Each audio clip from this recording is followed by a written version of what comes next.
여러분, 오늘은 우리 인생에서 가장 중요한 영적 계절에 대해 이야기해 보려 합니다. 특히 깨짐의 계절과 그 이후에 찾아오는 열매의 계절에 초점을 맞추어 볼 건데요. 이 메시지는 지금 어려운 시간을 보내고 있는 분들에게 큰 위로와 소망이 될 것입니다. 왜 하나님은 우리의 깨짐을 허락하실까? 여러분, 지금 인생에서 모든 것이 무너지는 듯한 경험을 하고 계신가요? 그것은 단순한 시련이 아닌 하나님께서 여러분의 삶에 크게 개입하시는 신호일 수 있습니다. 다시금 깨짐의 계절이 찾아왔습니다. 이 말은 단순한 관찰이 아닙니다. 깨짐의 계절은 우리가 영적으로 성장하는데 필수적인 과정입니다. 이때 우리의 육체는 약해지기 시작하고 우리의 의지는 시험받게 됩니다. 그런데 왜 하나님은 이런 고통스러운 과정을 허락하실까요? 성경에서는 하나님을 토기장이에 비유합니다. 우리는 그분의 손에 있는 진흙과 같죠. 생각해 보세요. 진흙이 토기장이에게 이렇게 빚지 마세요라고 말할 수 있을까요? 그렇게 할 수 없죠.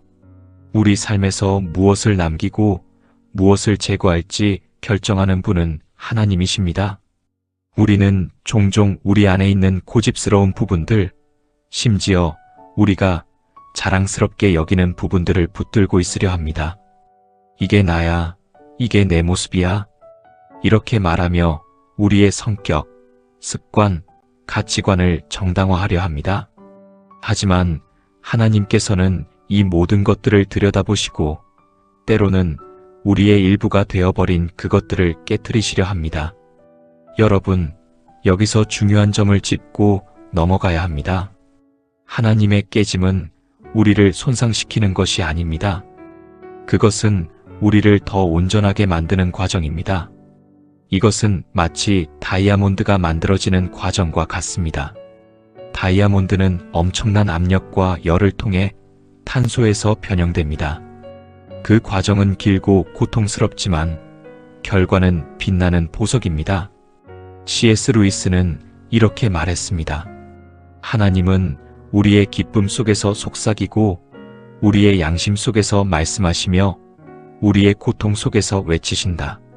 그것은 잠든 세상을 깨우는 그분의 확성기다.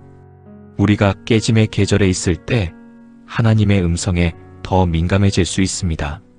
왜냐하면 그때 우리는 자신의 능력을 더 이상 신뢰할 수 없게 되기 때문입니다. 예수님도 인간으로서 깨짐의 계절을 경험하셨습니다. 요한복음 12장에서 예수님은 이렇게 말씀하셨습니다.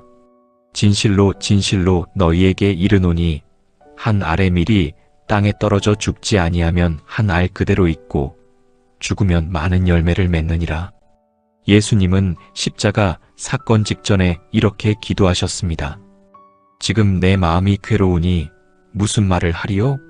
아버지여, 이 시간에서 나를 구원하여 주옵소서? 그러나 내가 이를 위하여 이 시간에 왔나이다. 아버지여, 아버지의 이름을 영광스럽게 하옵소서. 예수님은 자신의 고통과 죽음이 미래의 많은 이들에게 생명을 가져다 줄 것임을 알고 계셨습니다. 우리의 깨짐도 마찬가지입니다. 그것은 우리 자신과 다른 이들을 위한 생명의 통로가 될 수 있습니다. 주의해야 할 것이 있습니다. 만약 여러분이 십자가 없이 축복과 성장을 약속하는 목소리를 들었다면 그것은 사탄적인 목소리입니다. 마태복음 4장에서 사탄은 예수님을 시험했습니다. 그는 세상의 모든 왕국과 영광을 예수님께 제안했지만 그 대가로 십자가 없는 길을 요구했습니다. 그러나 예수님은 이를 거부하셨습니다. 십자가 없는 복음은 그리스도가 없는 복음입니다. 우리 모두에게는 저마다의 십자가가 있습니다. 우리가 이런 깨짐의 계절을 지날 때 중요한 것은 하나님을 신뢰하는 것입니다. 우리가 원치 않는 방향으로 모든 것이 흘러가더라도 우리의 마음이 상하고 불편하고 혼란스러운 순간이 와도 하나님이 우리를 버리신 것이 아니라는 사실을 기억해야 합니다. 사탄의 가장 교묘한 거짓말 중 하나는 시련과 환난을 하나님의 거절과 동일시하는 것입니다. 세상은 이렇게 생각합니다. 만약 하나님이 너와 함께 하신다면 나쁜 일은 일어나지 않을 것이고 하나님이 너를 거스르신다면 나쁜 일만 일어날 것이다. 그러나 성경은 이렇게 말씀합니다. 비는 의로운 자와 불의한 자에게 똑같이 내리고 해는 의로운 자와 불의한 자에게 똑같이 비친다. 좋은 일이 우리가 나쁜 사람이라고 부르는 사람들에게도 일어날 수 있고 나쁜 일이 우리가 좋은 사람이라고 부르는 사람들에게도 일어날 수 있습니다. 이 세상에 사는 동안 우리는 박해와 시련, 환난, 어려움과 혼란을 겪을 것입니다. 그것은 피할 수 없는 일입니다. 이제 매우 중요한 포인트에 왔습니다. 깨짐의 계절이 찾아왔을 때 우리는 그것을 낭비하지 말아야 합니다. 깨짐의 계절에 우리는 하나님께 가장 귀하고 값진 예배와 찬양을 드릴 수 있습니다. 왜냐하면 우리가 인생의 정상에 있을 때 드리는 찬양은 상황이 잘 풀릴 때 드리는 찬양이기 때문입니다. 그러나 우리가 인생의 골짜기 한가운데 있을 때 드리는 찬양과 예배는 상황이 잘 풀리기 때문이 아니라 그 모든 어려움에도 불구하고 하나님 자신과 하나님의 선하심을 향한 순수한 찬양이 됩니다. C.S. 루이스는 이렇게 말했습니다. 우리가 하나님께서 우리에게 최선을 행하실 것을 의심하는 것이 아니라 그 최선이 얼마나 고통스러울지 걱정하는 것이다. 많은 신자들은 깨짐의 자리, 즉 사람들이 자신을 비난하고 마음과 감정이 공격당하며 모든 일이 뜻대로 풀리지 않는 시점에 도달합니다.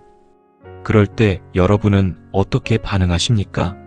하나님이 나를 싫어하시는 게 틀림없어. 어떤 저주를 받은 게 분명해. 이렇게 말하십니까? 아닙니다. 성경으로 돌아가야 합니다. 이런 계절이 바로 하나님께서 여러분을 더 가지치게 하시고 훈련하시는 때입니다. 밀이 땅에 떨어져 죽지 않으면 한 알 그대로 있지만 죽으면 많은 열매를 맺습니다. 때로는 우리가 심겨질 때 마치 묻히는 것처럼 느껴질 수 있습니다. 심겨질 때는 어둠 속으로 가야 하고 외로운 곳으로 가야 합니다. 그리고 심겨질 때는 하나님의 약속의 성취를 보기가 어렵습니다. 씨앗은 죽어야 열매를 맺을 수 있고 씨앗은 죽어야 번성할 수 있습니다. 그러므로 깨짐의 계절 속에서 그 시간을 낭비하지 마십시오. 서둘러 벗어나려 하거나 단순히 고통에서 벗어나려고만 하지 마십시오. 물론 누구도 고통을 원하지 않고 누구도 시련과 혼란을 원하지 않습니다. 그러나 고난 속에서 우리가 잘 견디는 것이 중요합니다. 우리는 하나님의 영광을 위해 고난을 받아야 합니다. 예수님께서 이렇게 말씀하셨습니다. 이것을 내게서 제거해달라고 기도할까? 아니, 바로 이를 위해 내가 이때에 왔나이다. 그러고 나서 이렇게 기도하셨습니다. 아버지여, 아버지의 이름을 영광스럽게 하옵소서. C.S. 루이스는 이렇게 말했습니다. 결국에는 두 부류의 사람이 있을 것이다. 하나님께 당신의 뜻대로 하소서라고 말하는 사람들과 하나님이 그들에게 너의 뜻대로 하라고 말씀하시는 사람들이다. 저는 하나님께서 여러분을 고의로 아프게 하신다고 말하는 것이 아닙니다. 다만 때때로 인생의 어려운 상황 속에서 하나님께서 우리의 마음속 고집스러운 부분을 깨뜨리시고 우리의 자랑이 되어선 안 되는 것들을 깨뜨리시고 잘못된 독립심을 깨뜨리신다는 것입니다.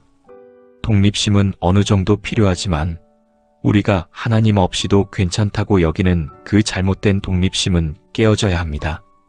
우리는 하나님을 의지하는 법을 배워야 합니다. 깨짐의 계절 속에서 하나님은 우리의 이러한 부분들을 가지치게 하시고 다듬으십니다. 깨짐의 계절 이후에는 열매의 계절이 찾아옵니다. 이것은 돌파가 일어나고 축복과 풍성함이 나타나는 시기입니다. 제가 단순히 물질적인 축복에 대해 말하는 것이 아닙니다. 물론 물질적인 축복이 따라올 수도 있지만 그것은 이보다 훨씬 크고 더 중요한 의미를 가지고 있습니다. 이 열매의 계절은 하나님의 나라에서 맡겨진 책임을 감당할 준비가 된 상태를 의미합니다. 이제는 영적인 권위와 영향력이 폭발적으로 증가하는 때입니다. C.S. 루이스는 우리에게 이렇게 가르칩니다. 기독교인은 우리가 선하기 때문에 하나님이 우리를 사랑하신다고 생각하지 않는다. 하나님이 우리를 선하게 만들어 주실 것을 믿는다. 모든 시련에는 목적이 있습니다. 요셉이 종으로 팔려갔으나 나중에 높은 자리에 올랐던 것처럼 하나님은 깨짐의 계절을 통해 열매의 계절을 준비하십니다. 요셉의 이야기를 생각해 보세요. 그는 형제들에게 팔려 노예가 되었고 다시 보디발의 집으로 팔려갔습니다. 보디발의 집에서도 요셉은 억울한 누명을 쓰고 감옥에 갇히게 됩니다. 그는 오랜 시간을 감옥에서 보냈습니다. 요셉을 바로에게 추천해 주기로 약속했던 사람이 있었지만 그 사람은 오랫동안 요셉을 잊어버렸습니다. 그러다 결국 바로가 두 가지 꿈을 꾸게 되었고 그 꿈의 해석이 필요했습니다. 그때서야 그 사람이 갑자기 기억해낸 것입니다. 맞다. 감옥에 그런 능력을 가진 사람이 있어요? 그렇게 요셉은 바로 앞으로 불려나갔고 꿈을 해석하게 됩니다. 그리고 모든 일이 순식간에 바뀌게 됩니다. 요셉이 겪었던 모든 좌절, 모든 시련, 모든 힘겨운 시간이 마침내 이 순간을 위해 준비된 것이었습니다. 창세기 41장에서 바로는 요셉에게 이렇게 말합니다. 하나님이 이 모든 것을 내게 보이셨으니 너와 같이 명철하고 지혜 있는 자가 없도다. 너는 내 집을 다스리라. 내 백성이 다 내 명령에 복종할 것이니 나는 너보다 높음이 보좌뿐이니라. 바로는 요셉에게 말했습니다. 내가 이제 너를 이집트 온 땅의 총리로 임명하노라. 그러고 나서 바로는 자신의 손에 끼고 있던 인장 반지를 빼서 요셉의 손가락에 끼워 주었습니다. 요셉에게 고운 아마 옷을 입히고 그의 목에 금 목걸이를 걸어 주었습니다.